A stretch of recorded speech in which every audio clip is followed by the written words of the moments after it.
नमस्कार, मी राजमाने पुन्हा तुमच्या सगळ्यांचं स्वागत करतोय माझ्या यूट्यूब चॅनलमध्ये। आणि आज आपण एका नवीन ठिकाणी आलो आहोत। तुम्ही माझ्या पाठीमागे बघू शकता, काहींनी हा वाडा ओळखला असणार आहे। आत्ता आपण आहोत कसब्यामध्ये, संगमेश्वरमध्ये। आणि माझ्या पाठीमागे हा जो वाडा आहे हा तोच वाडा आहे ज्या ठिकाणी आपल्या संभाजी महाराजांना इथे कैद करण्यात आलं होतं। हाच तो सरदेसाईंचा वाडा हा जो तुम्ही माझ्या पाठीमागे बघताय। चला तर आपण या वाड्याची इस्तंभूत माहिती पाहून घेऊया। पण त्या अगोदर आपण पाहणार आहोत छत्रपती संभाजी महाराजांचं मोठं असं भव्य असं स्मारक। कसबा बाजारपेठेमध्ये माझ्या राजाचं भव्य असं मोठं स्मारक आहे। म्हणजे अगदी सरदेसाईंच्या वाड्याकडे जाण्या अगोदर रस्त्याच्या अगदी डाव्या बाजूला हे भव्य असं स्मारक उभं आहे। आणि इथे शिंपणोत्सवाचा उत्सव सुद्धा साजरा केला जातो। बांधकाम जर बघितलं तर ते एकदम कोरीव आहे आणि हा जांभा दगड नाही आहे। आपण बघितलं तर हा जुन्या काळामध्ये ज्या प्रकारे बांधकाम केली जायची त्या प्रकारचा दगड हा इथे वापरण्यात आला आहे।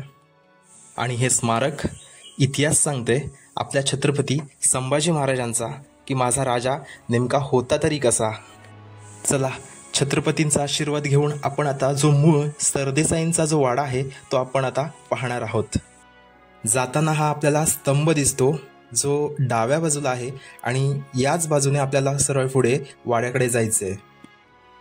हाच तो वाडा ज्या वाड्यामध्ये छत्रपती संभाजी महाराज आले होते। हा वाडा म्हणजे सरदेसाईंचा वाडा। आत्ता या जर वाड्याची परिस्थिती जर आपण बघितली तर ती पूर्णपणे तुटलेल्या अवस्थेत आहे। पण याच तुटलेल्या वाड्याने आपल्या छत्रपतींना एकेकाळी पाहिलं होतं। आजूबाजूला असलेली उंच झाडं आणि त्याच्यामध्ये हा मोडून पडलेला वाडा। प्रश्न इथून सुरू होतो की छत्रपती संभाजी महाराज नेमके संगमेश्वरमधील या सरदेसाईंच्या वाड्यामध्ये नेमके आलेच कसे आणि काय कारण होतं। तर महाराज आपले होते पन्हाळगडावरती, पण त्यांना अशी वार्ता कळून आली की स्वराज्याची राजधानी असलेल्या रायगडाला एहतिकात खानाने चारही बाजूंनी वेढा दिलाय। आणि म्हणूनच राजा म्हणून स्वतःची नैतिक जबाबदारी पार पाडण्यासाठी छत्रपती संभाजी महाराज पन्हाळ्यावरून रायगडाला वाचवण्यासाठी रायगडकडे निघाले। रायगडकडे जात असताना महाराजांच्या गुप्तहेर खात्याने महाराजांच्या कानावरती अशी बातमी टाकली की रायगडकडे जाण्याचे जे मुख्य रस्ते आहेत त्या रस्त्यांवरती औरंगजेबाने आपले सैन्य तैनात करून ठेवले आहे। त्यामुळे नेहमीच्या रस्त्यांवरून रायगडकडे जाणं हे काही शक्य नव्हतं। त्यामुळेच महाराजांनी संगमेश्वर मार्गे रायगडकडे जाण्याचं ध्येय हे निश्चित केलं होतं। आणि याच सरदेसाईंच्या वाड्यामध्ये छत्रपती संभाजी महाराज हे वास्तव्यास आले होते। वाडा तर आपण बघतोय मोडलेल्या अवस्थेत आहे आणि जे दरवाजे आहेत वाड्याचे त्यांना वाळवी लागली आहे। हे जे बांधकाम आहे जे घराच्या वरचं आहे हे राजांच्या काळातलं नाही आहे। ह्याचा चौथरा जो आहे म्हणजे जो खालचा भाग आहे हा मात्र राजांच्या काळातला आहे, कारण जे दगड वापरले गेले आहेत ते पूर्वीचे काळे दगड वापरले गेले आहेत। पण जर आपण वरचं जर बांधकाम बघितलं तर ते मातीचं आणि जांभ्या दगडाच्या चिऱ्याचं आपण बघतोय ते अगदीच मागच्या 100 वर्षाच्या कालखंडातलं असू शकतं। कौलारू असा वाडा आहे आणि एका बाजूने पत्रासुद्धा घातलाय आणि वाड्याच्या बाजूचा हा परिसर आहे सगळा। आता आपण वाड्याच्या आतमध्ये जाणार आहोत। पुढून काही जायला एंट्री नाही आहे, त्याच्यामुळे वाड्याच्या मागच्या बाजूने दरवाजा उघडा होता, तिथून आता आपण आतमध्ये आलो आहोत। आतमध्ये आल्यानंतर आपल्याला समोरच चिऱ्याचं असं बांधकाम दिसतं। याचा अर्थ असा होतो की हे बांधकाम अलीकडच्याच काळातलं आहे, म्हणजे अगदी मागच्या 50 वर्षातलं असू शकतं किंवा त्याच्यापेक्षा कमी किंवा जास्त वर्षाचं हे बांधकाम असू शकतं असं आपण पकडून चालूया। आणि याच वाड्यामध्ये छत्रपती संभाजी महाराजांनी एक न्यायनिवाडा केला होता आणि तोच त्यांच्या आयुष्यातला शेवटचा न्यायनिवाडा होता। यादव बंधूंचा तो न्यायनिवाडा होता आणि खूप वर्षांपासून तो रखडला होता। त्यामुळे छत्रपती संभाजी महाराजांनी तोच न्यायनिवाडा या सरदेसाईंच्या वाड्यामध्ये सोडवला होता। इथेच कुठेतरी बसून राजे तो न्यायनिवाडा सोडवत असावेत। या वाड्याच्या आतमध्ये आल्यानंतर आपल्या अंगावर शहारे आल्याशिवाय राहणार नाहीत, कारण याच वाड्याने छत्रपती संभाजी महाराजांना आणि त्यांच्या न्यायनिवाड्याला जवळून पाहिलं होतं। आता मात्र हा वाडा मोडलेल्या अवस्थेत आहे। भिंती, दरवाजे, लाकडी वस्तू खाली तुटून पडलेल्या आहेत। वाड्याचं जर आपण बाहेरचं जर परिसर बघितलं तर तो खूप मोठा आहे आणि अर्थातच वाडासुद्धा तितकाच मोठा असावा, कारण चौथऱ्याचे काही भाग आपल्याला आजूबाजूला दिसतील। आता तुम्हाला वाड्याच्या बाहेरचा डाव्या बाजूचा भाग दाखवतो. हा डाव्या बाजूचा एक रूम आपण बघू शकतो. त्याच्यामध्ये कौलं ही पडलेली आहेत खाली आणि जे घराचे वासे आहेत ते सुद्धा तुटून खाली पडलेले आहेत. हे कदाचित हल्लीचं नवीन बांधकाम असावं, कारण चिऱ्याचा दगड आहे आणि लोखंडी दरवाजासुद्धा आपण हा बाजूला बघू शकतो. कदाचित हे अलीकडचंच काही वर्षातलं बांधकाम असावं. मोडून पडलेला हा वाडा समोरून काहीसा असा दिसतोय. जर आपलं लक्ष गेलं तर ते या वाड्याच्या चौथऱ्याकडे, जो चौथऱ्याला जो दगड वापरला आहे तो खूप जुना दगड वापरला आहे, म्हणजे अगदी काळा दगड वापरला आहे. आणि जो बाकीचा जो भाग आहे तो अगदी मातीने आणि जांभा दगडाच्या चिऱ्याने तयार करण्यात आला आहे. कधी कसब्यामध्ये तुम्ही जर आलात तर या सरदेसाई वाड्याला अवश्य भेट द्या, कारण ही जी वास्तू आपल्याला आज दिसते ती काही दिवसांनी पाहायला मिळणार नाही आहे. कारण नुकत्याच काही दिवसांपूर्वी जिल्ह्याच्या पालकमंत्र्यांनी इथे आढावा बैठक घेतली होती आणि त्यामध्ये या वास्तूचं रिनोव्हेशन होणार आहे. त्यामुळे लवकर आलात तर ही वास्तू आहे तशी आपल्याला पाहायला मिळेल. वाड्याच्या आतमध्ये येत असताना सावधगिरी बाळगणं हे सुद्धा तितकंच महत्त्वाचं आहे. आणि हा आहे वाड्याचा बाहेरचा परिसर. ह्या तुटलेल्या भिंती सांगतायत की वाडा हा खूप मोठा होता. भिंती कोसळल्या आहेत, पण जो पाया ज्याला आपण चौथरा म्हणतो तो आजही आहे तसाच आहे. इथे आपल्याला समोर दगड पाहायला मिळत आहेत, जे काळे दगड म्हणजे जुने दगड सुद्धा आहेत आणि चिऱ्याचे दगड हे सुद्धा इथे आहेत. वाड्याच्या पाठीमागे आपण बघतोय हा दगडी कुंड आहे पाण्याचा आणि याची रचना आपण बघू शकतो. संपूर्णतः दगडाचा कुंड आहे हा. पाणी साठवण्यासाठी बहुधा हा तयार केला असावा. आणि खालच्या बाजूला आपण बघू शकता एका साईडला खाली होलसुद्धा आहे, म्हणजे आपल्याला आता समजू शकत नाही हा नेमका कशासाठी बांधण्यात आला आहे. पण हे जे दगडाचं काम केलं आहे ते मात्र सुबक आहे. अजून मंदिराच्या आजूबाजूच्या परिसरामध्ये जर आपण बघितलं तर असे दगडी स्तंभसुद्धा आहेत, याच्यावर सुद्धा कोरीव काम केलेलं आहे. आणि हे जे स्तंभ आहेत हे जमिनीमध्ये मजबूतरित्या रोवले गेलेले आहेत. तुम्ही इथे आल्यानंतर या स्थळाची माहिती घेण्यासाठी एखादा व्यक्ती किंवा गाईड इथे नाही आहे. जर माहिती घ्यायची असल्यास स्थानिक लोकांशी आपल्याला चर्चा करावी लागेल. हा वाड्याचा पाठीमागचा भाग काहीसा असा दिसतो. आणि आता आपण जाणार आहोत वाड्याच्या खालच्या बाजूला, जिथे मंदिरं आहेत ती आता आपण बघणार आहोत. हे आपल्याला काहीसं नवीन बांधकाम पाहायला मिळतं आहे. नवीन या अर्थाने म्हणजे हल्लीच्या काही वर्षांमध्ये बांधण्यात आलेलं हे बांधकाम आहे, कारण सिमेंटचा वापर केलेला आहे, चिऱ्याचा वापर केलेला आहे. आजूबाजूला बघितलं तर संपूर्ण झाडी आहेत, उंच झाडं आहेत, रान पूर्णपणे माजलेलं आहे.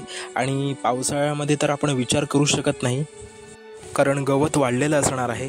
आता आपण वाड्याच्या खालच्या दिशेने जातोय, जिथे मंदिरं आहेत ती आता आपण बघणार आहोत. मंदिर पाहिल्यानंतर तुम्ही विचार करा हे बांधकाम किती वर्ष जुनं असावं. संपूर्णतः काळ्या दगडाचं बांधकाम आहे, सुबक, नक्षीदार, सुंदर असं दगडावरचं कोरीव काम आपल्याला पाहायला मिळतंय. मुघल हे किती क्रूर होते याचं उदाहरण म्हणजे तुम्ही आत्ता माझ्यासमोर ही जी नंदीची मूर्ती बघताय, याची जी मान आहे ती आपण बघतोय, ही तोडून टाकण्यात आली आहे अक्षरशः. हे तर फक्त एकच मंदिर झालं आणि ह्या एका मंदिरातील नंदीची मान ही तोडून टाकली आहे. अजून अशीच 2 मंदिरं आहेत, त्या दोन्ही मंदिरांमध्ये नंदीची मान अशीच तोडून टाकण्यात आलेली आहे. यावरून असं सुद्धा समजतं की मुघलांनी लोकांवरती किती अत्याचार केले असतील. तेवढेच सक्षम आमचे राजे होते, त्यांनी या औरंगजेबाच्या क्रूरपणाला मातीमोल करून ठेवलं होतं. मंदिराचा जर आपण घुमट बघितला खूप सुंदर आहे. घुमटच काय तर पूर्ण मंदिराची आकार, रचना जी काय ज्या पद्धतीने केलेली आहे ती खूप अप्रतिम आणि सुरेख आहे. आश्चर्याची गोष्ट म्हणजे त्या काळी तंत्रज्ञान तर अजिबात विकसित नव्हतं, तरीसुद्धा सुबक असं बांधकाम कसं केलं असेल याचा विचार करून बघा. समोर आतमध्ये, दरवाजाच्या आतमध्ये शंकराची पिंड आहे. आता आपण बाहेरून बघूया नेमकं मंदिर कसं दिसतंय. बाहेरून सुद्धा आपण जर बघितलं तर दगडावरचं कोरीव काम आपल्याला दिसतंय. नीट जर आपण बघितलं तर याच्यामध्ये जी युद्धकला आहे ती सुद्धा आपल्याला याच्यामध्ये पाहायला मिळते, जी दगडांच्या रूपाने कोरली गेलेली आहे. या मंदिरांना वर्ष तर खूप झाली आहेत, अनेक पावसाळे पाहिल्यात या मंदिरांनी, त्याच्यामुळे मंदिराचा जो भाग आहे तो खूप ढासळत चाललेला आहे. पाठीमागून आपण जर बघितलं तर मंदिराचा जो वरचा भाग आहे तो सुद्धा पडण्याच्या मार्गावरती आहे. पाया म्हणजे आपण ज्याला चौथरा म्हणतो तो मजबूत असल्याकारणाने आजही मंदिर हे भक्कम असं उभं आहे. बाजूला वाढलेली ही घनदाट झाडं आणि अजून आपण 2 मंदिरं पाहणार आहोत. एक समोर दिसतंय आणि या मंदिराच्या पुढे एक आहे. त्या अगोदर तुम्ही हा दगडी स्तंभ बघा, याच्यावरती पूर्णपणे कोरीव काम केलेलं आहे. महादेव शंकराची पिंड आपल्याला दिसते, देवांची सुद्धा कोरीव काम केलेलं आहे आणि खाली बघितलं तर लढाया दाखवलेल्या आहेत. एवढं सुबक काम करणं ही तर अजिबात साधी गोष्ट नाही आहे. आणि त्या काळात, ज्या काळामध्ये तंत्रज्ञान अजिबात विकसित नव्हतं, त्या काळामध्ये एवढं सुंदर कोरीव काम करणं ही म्हणजे एक आश्चर्याची गोष्ट आहे. आता आपण दुसऱ्या मंदिराला भेट देतोय. दगडावरचं जे कोरीव काम, नक्षीकाम जे आहे तसंच आहे. भरपूर वर्ष झाल्या कारणाने अर्थातच मंदिराचा जो वरचा भाग आहे तो हळूहळू ढासळत चालला आहे. आपण याच्या अगोदर जे मंदिर बघितलं त्याचासुद्धा वरचा भाग हा खाली हळूहळू पडत चालला आहे. आता आपण समोर नंदीदेवांची मूर्ती बघतोय. मगाशी सांगितल्याप्रमाणेच बोलायला सुद्धा अवघड जातं. मुघल हे किती क्रूर आणि अत्याचारी होते हे इथे आल्यावर आपल्याला समजतं. मंदिराची रचना तर खूपच सुंदर आहे. आता आपल्याला आतमध्ये शंकराची पिंडसुद्धा बघायला मिळेल. अजून एक मंदिर आहे ते सुद्धा आपल्याला पुढे पाहायला मिळेल. जेव्हा छत्रपती संभाजी महाराज हे सरदेसाईंच्या वाड्यामध्ये आश्रयास होते तेव्हा संपूर्ण संगमेश्वरला मुघलांचा हा वेढा पडला होता. मुघलांचा वेढा हा संगमेश्वरला पडला आहे असं समजल्यावर स्वराज्याचे सरसेनापती मालोजी बाबा घोरपडे यांनी संगमेश्वरमधील सरदेसाईंच्या वाड्यामध्ये असलेल्या शंभूराजांच्या कानावरती ही बातमी टाकली होती. स्वतः मालोजी बाबा घोरपडे हे छत्रपती संभाजीराजांच्या मदतीसाठी संगमेश्वरमध्ये दाखल झाले होते. मालोजी बाबा घोरपडे यांनी शंभूराजांना सांगितलं होतं, राजा इथं थांबू नका, नावळी बंदर गाठा आणि तिथून पुढे स्वराज्याच्या राजधानी म्हणजे रायगडाकडे निघून जा. पण घात झाला तो नावळीमध्येच. त्या हरामखोर मुकर्रब खानानं आणि त्याच्या सैन्यानं फितुरी करून अखेर शंभूराजांना पकडलंच. शंभूराजांसोबत असलेल्या त्यांचे विश्वासू आणि लेखक कवी कलश यांनासुद्धा मुकर्रब खानाने तिथेच पकडले होते. छत्रपती संभाजी महाराज त्यांच्या कवी कलशांसह आणि निवडक सैन्यासह संगमेश्वरमध्ये वास्तव्यासाठी थांबले होते याची खडानखडा माहिती या मुकर्रब खानाला आधीच माहिती होती. या मुकर्रब खानाला खडानखडा माहिती नेमकी कशी काय मिळाली याचा अर्थ आपल्यातलेच काही गद्दार होते ज्यांनी फितुरी करून मुकर्रब खानाला भेटले आणि शंभूराजी इथे असल्याची पूर्ण माहिती सांगितली होती.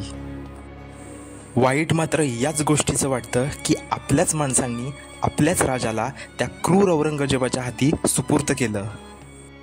जेव्हा शंभूराजे नावळी बंदराकडे गेले तेव्हा या सरदेसाईंच्या वाड्यामध्ये महाळोजी बाबा घोरपडे वय वर्ष 60 त्यांच्या निवडक सैन्यासह या मुघली सैन्यासोबत लढत राहिले.